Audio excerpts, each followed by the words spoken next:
les accusations à l'encontre de Pierre Palmade ne finissent plus de provoquer des débats.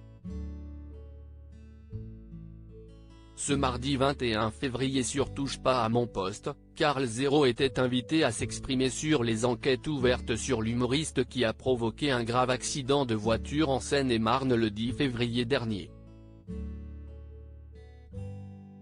L'ancien animateur a notamment fait des révélations sur l'affaire de pédopornographie dans laquelle serait impliqué le comédien de 54 ans. Il y a un prénommé Fabien qui s'est manifesté dès hier soir en envoyant des vidéos et des audios qu'il avait sur un portable qui montre Pierre Palmade en train de regarder des trucs pédopornographiques, a-t-il notamment dévoilé, relayant également la rumeur selon laquelle un ministre était présent dans la maison de l'acteur au moment de son accident.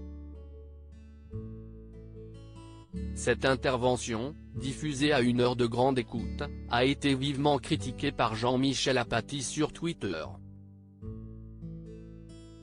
Ah tiens, il y aurait un ministre dans le dossier Palmade, selon Karl Conditionnel Zéro.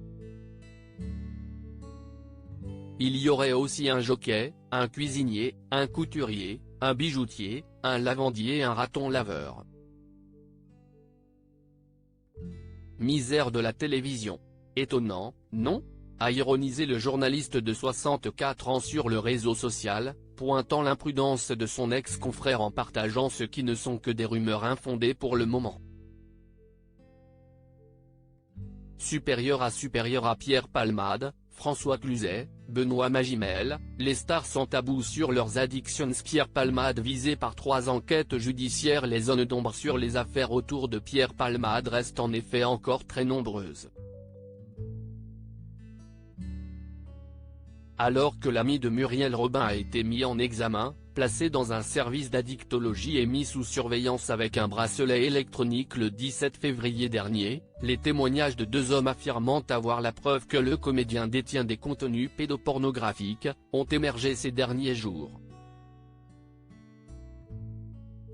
Son état de santé étant incompatible avec toute garde à vue, Pierre Palmade n'a pas encore été entendu à ce sujet, mais le parquet de Paris a ordonné une perquisition de son appartement parisien, dès le 19 février.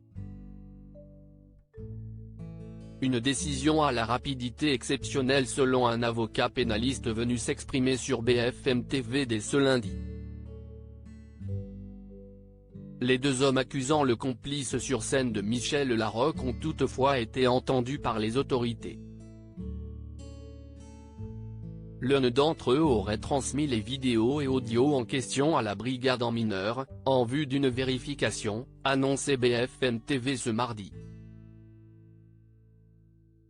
Crédit photo, Marc Ossel-Lacroix.